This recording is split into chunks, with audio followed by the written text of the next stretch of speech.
Hi and welcome to Happy Kitty Kitchen. Today we're making Moroccan chicken tagine. This isn't the authentic way to make it because it's traditionally cooked in a Moroccan tagine, which is why it's called that, which is a pottery dish made out of clay or ceramic. And this is more like an easy shortcut of a chicken tagine with all the similar flavors of the traditional method.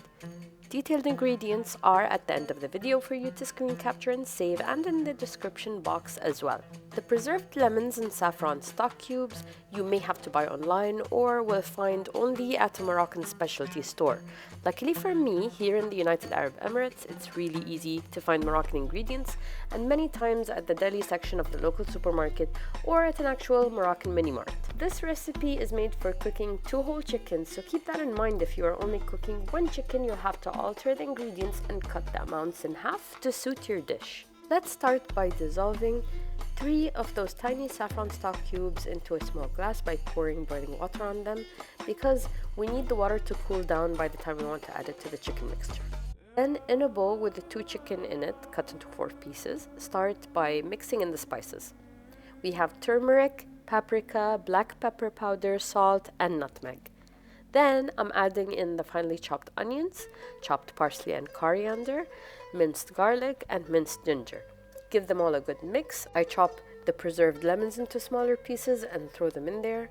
Next we have our olives, and a lot of people throw the olives in the mix as they are, but I want it to be an easy eating experience, and I don't want people spitting out olive pits every couple of minutes while they're enjoying this dish. So I'm taking the time to remove the pits from the olives now, and I'm going to throw them into the chicken mixture.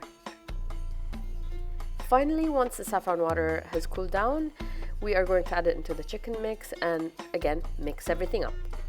You can leave that to marinate for 30 minutes, or better yet, leave it to marinate overnight like I did.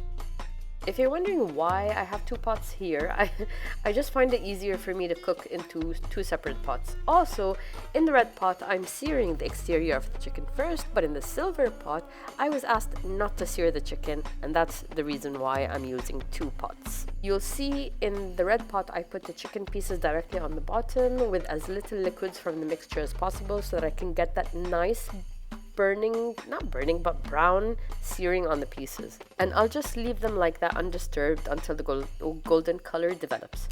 Whereas in the silver pot, I add in the chicken pieces with some of the mixture, and I have no issues crowding the pot since we're not trying to get a sear. We can dump in the mixture, the lemons, the olives and onions, and the beautiful flavorful liquids into the silver pot and then just cover it. A couple of minutes later, I'm just checking on the chicken in the red pot, and the browning hasn't occurred yet, so I'm just gonna leave them like that for longer. As for the silver pot, I just give everything a good mix before I add in more water to immerse the chicken, and then I'll cover it again. Now, a couple of minutes later in the red pot, you can see that I got the browning I was looking for, see that?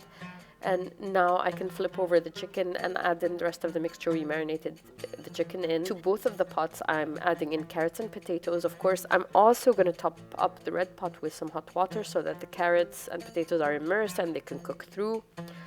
All you have to do now is just cover both of the pots and leave them on medium heat for 35 to 40 minutes. Uncover and check if your carrots and potatoes are cooked by piercing them with a fork, and if you can easily stab them with the fork, they're done. I like serving the tagine with the stock on the side and not swimming in the stock, because some people just don't like it drowning in the sauce, whereas I do, because I dip my very dry bread into the stock and it's just full of flavor. But it's okay. The way I serve it, everyone gets their way. But also, if you feel like you've ended up with way too much stock sauce, you can always put it in a freezer-safe bottle and freeze it for later use. And if you're asking, what can I possibly use this for?